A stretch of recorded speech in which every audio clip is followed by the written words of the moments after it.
নারীর অগ্রযাত্রায় সমাজের অগ্রগতি, এই বিশ্বাসকে সামনে রেখে সাবরুমে এক প্রশংসনীয় উদ্যোগ নিল আপনা দোকান। নারী সশক্তিকরণকে লক্ষ্য করে প্রতিষ্ঠানটি তাদের প্রতিটি শাখায় মহিলাদের কর্মসংস্থানের সুযোগ সৃষ্টি করেছে। জানা গেছে আপনা দোকানের মোট 7টি ব্রাঞ্চ রয়েছে এবং প্রতিটি শাখাতেই নারীদের কাজের সুযোগ দেয়া হয়েছে। দোকান কর্তৃপক্ষের বক্তব্য, সমাজের নারীরা যেন কোনোভাবে পিছিয়ে না থাকেন সেই লক্ষ্যে এই পদক্ষেপ। অর্থনৈতিকভাবে স্বনির্ভর হয়ে তারা যেন নিজের ও পরিবারের উন্নয়নে গুরুত্বপূর্ণ ভূমিকা রাখতে পারেন, এই বিষয়ে বিশেষ গুরুত্ব দেওয়া হচ্ছে। এই উপলক্ষে একটি বিশেষ সেমিনারের আয়োজন করা হয়।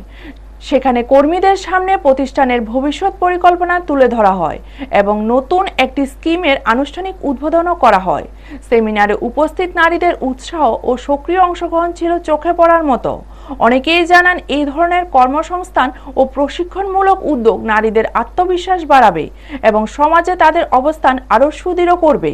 স্থানীয় মহলেও এই উদ্যোগকে ইতিবাচক ও সময়োপযোগী পদক্ষেপ হিসেবে দেখা হচ্ছে।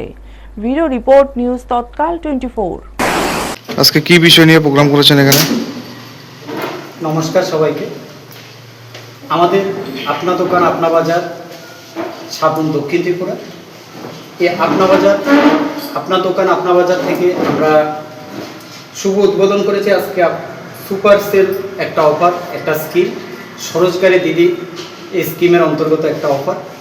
এই স্কিমের মাধ্যমে আমাদের প্রচেষ্টা আপনা দোকান আপনা বাজার থেকে ত্রিপুরা রাজ্যের প্রত্যেকটা গ্রামে স্বরোজগারী দিদি সৃষ্টি করা, স্বরোজগারী দিদি বানানো, সেই পরিকল্পনা নিয়ে আমরা ছোট ছোট কর্মসংস্থান সৃষ্টির জন্য আমরা শুরু করেছি আমাদের আপনা দোকানের একটা উল্লেখযোগ্য প্রকল্প, সেটা স্বরোজগারী দিদি।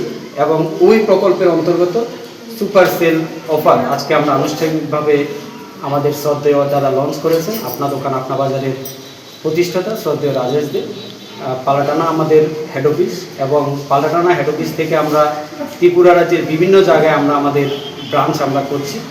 এবং ওই সাবরুম, সোনামুড়া, উদয়পুর, পালাটানা, বটতলা, হরিপুর, মনুবাজার, এই জায়গাগুলোতে আমরা আমাদের ছবি করতে পেরেছি, আমাদের ব্রাঞ্চ করতে পেরেছি। আমরা ওই ব্রাঞ্চগুলোর সাহায্য নিয়ে, ওই ব্রাঞ্চগুলোর অন্তর্গত ব্রাঞ্চগুলোর আশেপাশে যে গ্রামগুলো আছে, ওই গ্রামগুলোতে আমরা কাজ করছি, যাতে আমরা প্রত্যেকটা গ্রামে আমরা আমাদের দিদিদের নিয়ে, দাদাদের নিয়ে আমরা ছোট ছোট কর্মসংস্থান আমরা সৃষ্টি করতে পারি, যে 2047 আমাদের আত্মনির্ভর ভারত, সেই লক্ষ্যে আমরাও কাজ করে যাচ্ছি আজকে আপনা দোকান আপনা বাজারের পক্ষ থেকে।